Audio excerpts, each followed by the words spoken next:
Okay, in a separate video I talked about how in the parable of the sower, Jesus is describing the yin yang symbol. There are four types of seed in that parable, the last of which is the good seed, which produces 100, 60, or 30 times what was sown. So I'm going to use the number 100 and go to the parables of lost things, which is Luke 15. Basically, Gospel of Luke chapter 15 is composed entirely of three different parables told one after the other about lost things. The first is about a man with 100 sheep, just as there are the seed sprouts 100 times what is sown.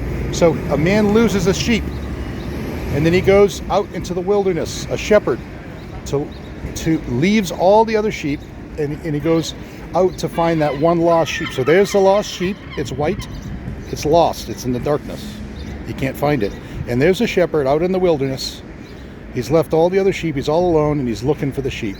And then when he finds it, when he finds the sheep, he celebrates. What he finds is the yin-yang symbol itself. He finds the root message behind the Old Testament. And when Jesus was born, wise men came from the east. So you see from the east, there's wisdom, dark wisdom that has not been lit up yet. And so finding that lost sheep is finding the wisdom from the east, the fact that Hebrew scripture is a narrative account of Taoist philosophy, elaborated upon and in some ways filtered. In some ways you could use the word corrupted, although it's a little judgmental. But anyway, it's more that the tradition and the interpretations that are created on top of it are the corruptions than the actual text itself. So anyway, that's the parable of lost sheep. There's a sheep, there's a white sheep, and there's a shepherd looking for him. Then there's the parable of the lost coin. Well, here is a lost coin. A woman loses a coin, and then she turns on a light and finds it. So you see the coin is in darkness, and then she finds it.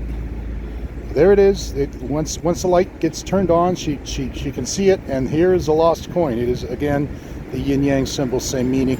The third lost thing is the prodigal son.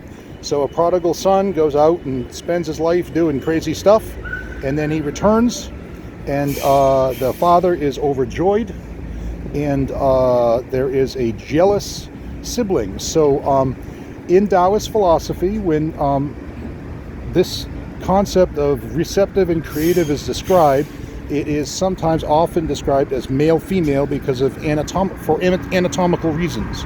And in the Bible, in Genesis 3, part of the curse, the fall from Eden, is, which by the way is as a result of the serpent, which you can see here, and Adam and Eve. There is enmity put between the serpent and the woman.